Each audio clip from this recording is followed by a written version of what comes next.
What is love? Yes, this is the magical question that we are going to explore today as we dive into the center of the fire. We turn up the heat and we take a look at what is love.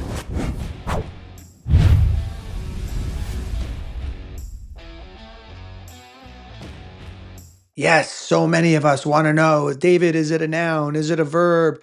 There's so many different types of love. So let's get right into it. Well, according to Webster's dictionary, when we're talking about love as a noun, it's an intense feeling of deep affection. It's a great interest and pleasure that we have in something. For example, I love to go snowboarding. I love the New York Jets. I love hating the New York Jets. Well, when it's a verb, it is expressed as an action. So, for example, I love dancing. It's where you're actually in the behavior of the word love. Now, according to ancient Greek philosophy, there were 8 types of love. Let's get into those and see if we can identify with which one applies to me and or my partner. Well, the first one is mania. It's that obsessive type of love. I can't and I won't live without you. I can't go on without you. This is an obsessive love. I'm not making it right. I'm not making it wrong, but it is simply a form of love. Then there's a love called storagey, which is more of a familial type of love that you have with your family or close ones, relatives, friends. It's all about loyalty. It's all about protection. It's all about nurture. It's something that's innate within us. If you have children, there's this type of love that just comes to the surface. No matter how miserable you may be in your life, all of a sudden something gets birthed out of you because it's innate inside of you. What's another type of love is philia. This is a deep, affectionate love. It's a sharing of values, of principles, of ethics, of morals, of virtues. And as you have heard in my previous podcast, where I went into why people have affairs, what we learned is no matter how strong your morals and ethics and principles are, no matter how many times in front of all your family and friends and presence of God at a church or synagogue, you professed your love and you said, I do. Unfortunately, we have our human needs that can override our own value system. So that is a deep, affectionate love with shared values. But remember, those human needs will circumvent and override your own morals. What's another type of love is eros. This is the physical attraction, the emotional intensity, the passion. Oh, I'm so into this person. I'm passionate. I can feel the emotion. I feel more alive. It's the eros. What's another type of love is ludus. This is that early stage love that you feel in a relationship. It's the playfulness, it's the flirtatiousness, it's where you see no wrong in that person. You haven't spent enough time with them to understand all the different patterns that may emerge, all the different hurts and wounds and traumas that will come to the surface. And all of a sudden you're like, who is this? Who is this person? I didn't know I was marrying this person. Hey, bring back the person that was there in the beginning of the relationship. Well, for many of us, the beginning of the relationship is more lighthearted. It's more ludus. It is going to be more playful and flirtatious. But eventually, what's lurking below the surface will come on out. And that's what gets discovered inside of a relationship. What's another type of love is pragma. This is something where it endures and it deepens over time. This is more of a mature type of love where you recognize that feelings will come and go and you're willing to put energy in and build and cultivate and develop the love over time. Many couples don't know about this. Many couples bail prematurely and they don't understand that love requires some work. All right, what's another type of love is philautia. And that's the type of love where it's self-love. And it's not only just self-love, it's the ability to love others. Like, and a lot of people have heard the expression, you can't really fully love someone else until you learn to love yourself. We're not going to get into that on today's podcast, but this type of love is your ability to love yourself and your ability to love others. And then maybe some of you have heard of the last type of Greek philosophy type of love, which is agape. What the hell does that mean? It's selfless type of love. It's unconditional for everything and everyone. There's no boundaries to it. There's no borders to it. There's no conditions placed on it. It's just where you have this unconditional love for everyone and everything. For example, you see an ant or a bug and you can't kill it. You see somebody that is homeless on the street and you have a deep love for this person. Even if it's an ex of yours, you have love for this person because it's agape. It's selfless. It doesn't involve yourself. It's a fully unconditional. You place no conditions on this type of love, meaning they don't have to do something. There's no transaction where they have to do something in order to get your love. It's just something that births out of you. I would put this more in the plane of a spiritual type of love. And it's something that we have to evolve to as human beings, as we grow, and we're here on earth to grow. If you've been tuning into a lot of our podcasts, it's all about your ability to raise your consciousness, to raise your vibration, your frequency, and step into a higher version of yourself. And when we start to do that, we can start to experience this type of love that we refer to as agape. All right. Well, then when you think of love, some of you have heard, well, David, I read the book Men Are From Mars, Women Are From Venus, or I read that other book where the guy talks about the 5 different types of love languages. Well, what about that type of love? Yes. Well, we all have different languages as, how we feel love. Like, for example, some of us feel loved through giving of gifts or receiving of gifts. Some of us feel love through acts of service. Some of us feel love through words of affirmation. Some of us feel love through quality time. And some of us feel love through physical touch. I don't know how it got that way. Maybe it was from when you were a kid. Like, for example, my mother and father were very affectionate with me. So, one form of love, that's my love language, is physical touch. But ultimately, if you are in a relationship, which you are, because you're always in a relationship with yourself, you're in a relationship with people, you could be in a relationship with your current, you could be in a relationship with your ex, you could be in a relationship with God. It would serve you to know, well, what is your love language? How do you like to receive love, or how do you like to give love? And what does your partner want? And it's important that we learn, which we'll discuss in a future podcast, how do we give or how do we serve our partner according to their love language? All right. Also, if you've ever studied the likes of a Tony Robbins, who has brilliant information out there, he talks about that there are different levels of love. So, for example, the first type he calls baby love. And this is more like demand based, meaning it's all about your needs have to get met. It's almost like, a baby in the crib, like its needs must get met. It's going to cry. I want my diaper changed. I want to be fed. And some of us actually have baby love where we have a demand on our partner and my needs better get met, or I'm not going to love you anymore. I'm not judging any type of love, but please understand that some are of higher vibration, of higher frequency, of higher consciousness. We're at where we're at, but just please understand there's so many different forms of love that we could experience. What a gift, right? What a gift in life. What's another type of love that he discusses? Like level 2, he calls horse trading. This is where you're giving with expectations, right? It's like, I'm going to give to you, like it's a tit for tat. I'll give to you, but I'm expecting something in return.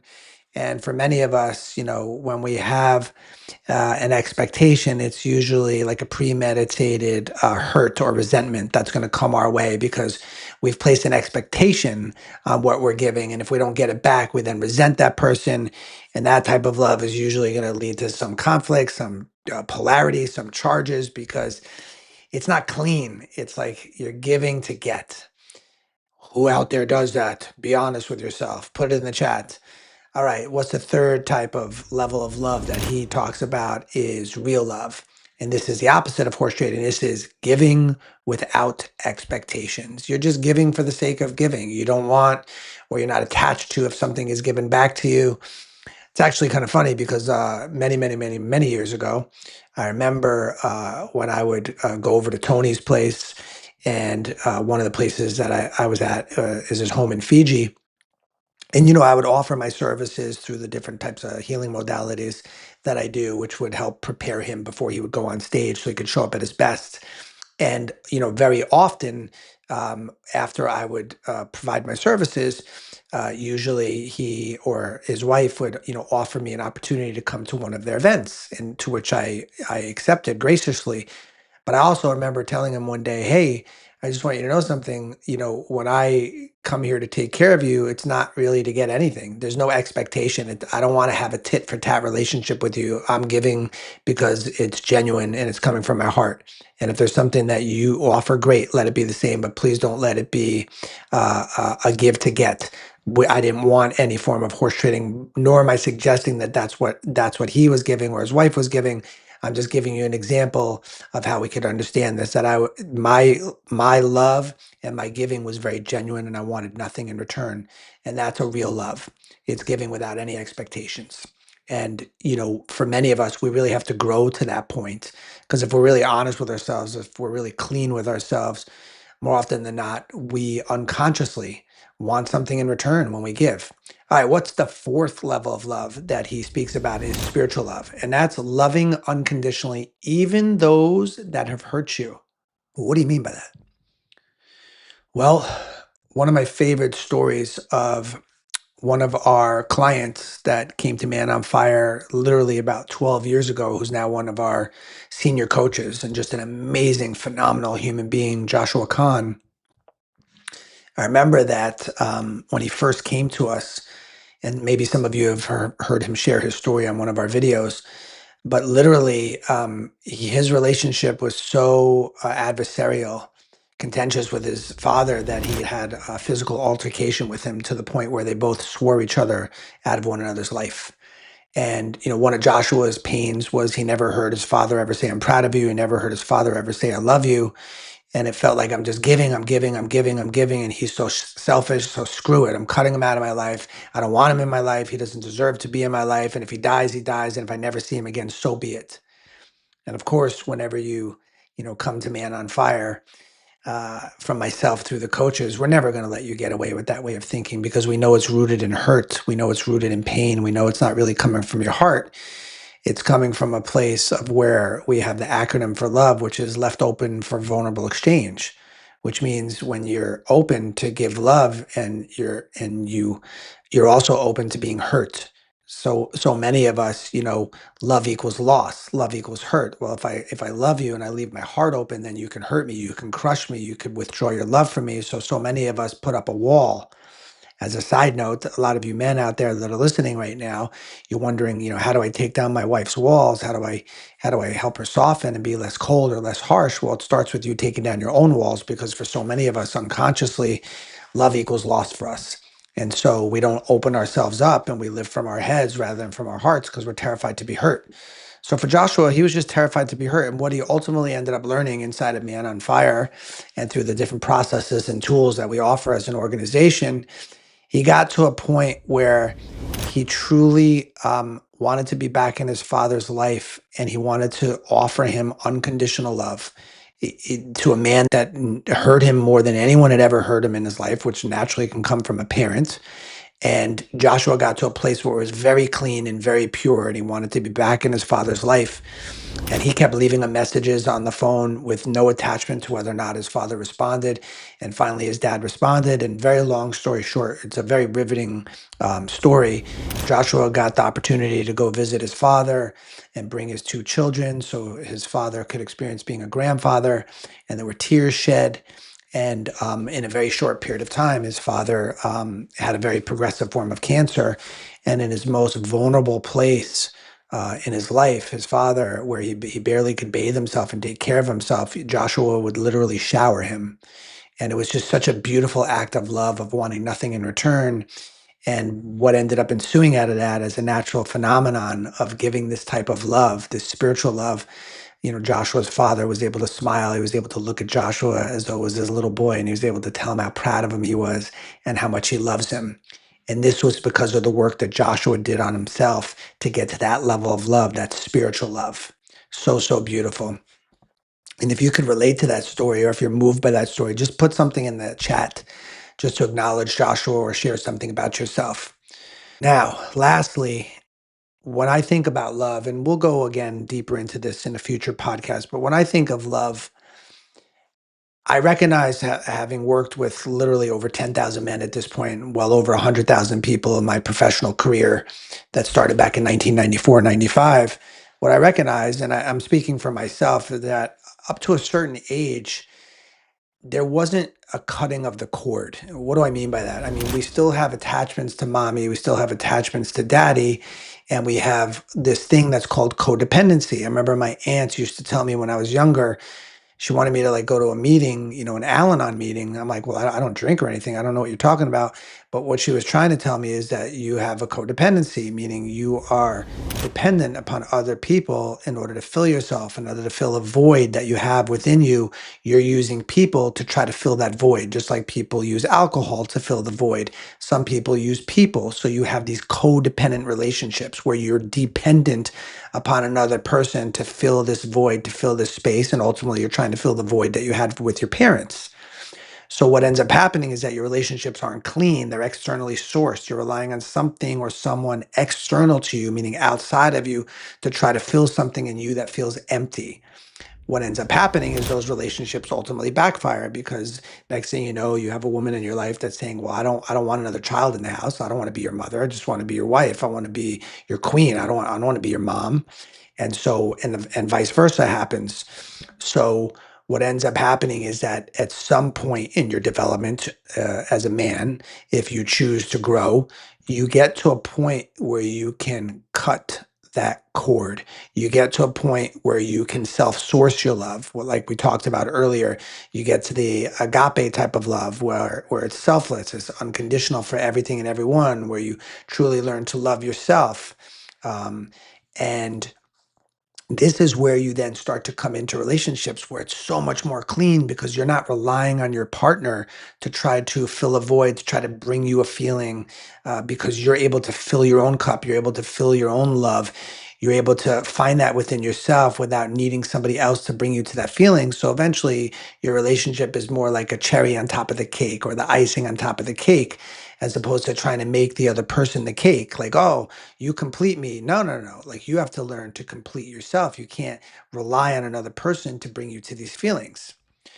So the love that we like to talk about in the Man on Fire community and help a man grow towards is love beyond the mind. Love where it becomes almost ineffable, where it's an experience that's hard to communicate, hard to articulate because it's no longer about something or someone. You see, the love that most of us are after involves another human being. And that's what makes us dependent or codependent on others in our relationships, which make the relationships not so clean.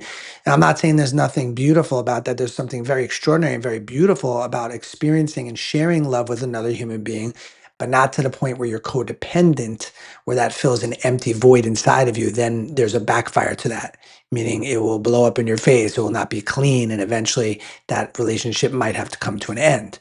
So the love that I'm describing right now is more about getting to this point where you can experience the experience of love and it's not externally sourced. It's not connected to something or someone. It's just a feeling that you have access to. Just like you have access to the feeling of sadness, just like you have access to the feeling of anger, you don't really need another human being to have those feelings. The mind has tricked us into thinking, no, I'm angry because of this. No, I'm sad because of this, when the truth of the matter is, and we've discussed this in previous podcasts, and we'll go deeper into it in a future podcast. The truth of the matter is, no, we have access to all of these emotions, and we don't really need something or someone to bring us to it. And in fact, emotions are pre-cortical; they precede thought.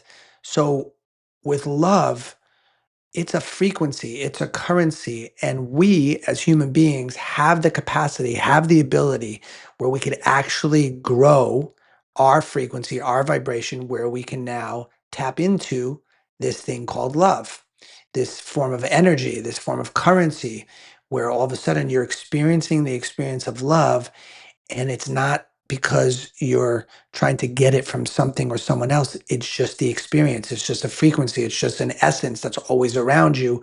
And you've raised your vibration. You've gotten to a point where you can actually experience the experience of love. And now it's no longer about another human being. Now, what's so beautiful about that is then when you come into relationships, you're not relying on that person to bring you into that feeling. You see, more often than not, this is what happens in relationships. We have an experience with that other person, as I described earlier, with the 8 types of love. And we have this, philia, we have this eros, where you have this physical attraction, this deep emotional intensity. And the mind tricks us into thinking, I must be feeling this feeling because of this person.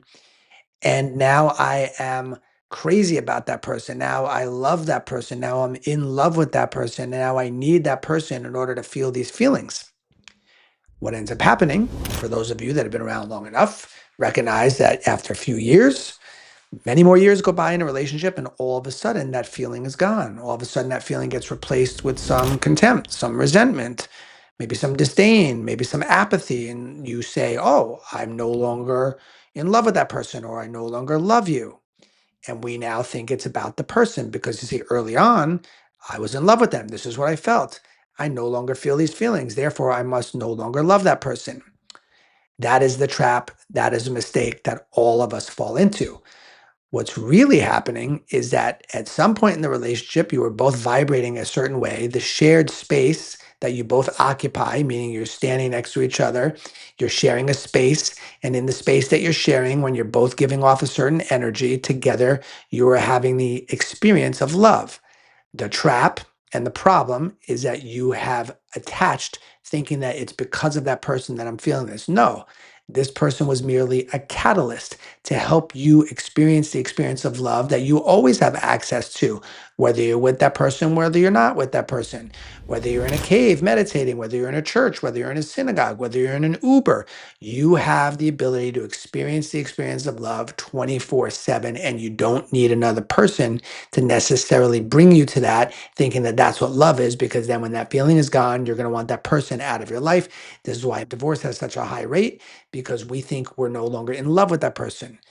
Couldn't be further from the truth. So if I could leave you with any message about love, it's all about getting to a point and a place in your own life where you can experience the experience of love and you don't have to attach it to anything or anyone.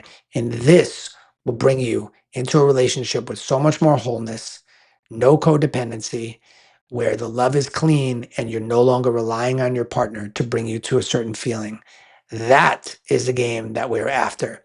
So if you know that someone needed to hear this podcast, please share it with them. If you were moved, touched, or inspired by anything that was shared today, or you have any questions, put it in a comment. And here's to you, yes, you, rising with passion, with power, and with love. It is your man on fire, mentor Dave Miller. Love you guys so much. If you like what you're seeing and hearing, then hit that like button and subscribe to the channel and click the notification bell so you'll know the next episode has dropped.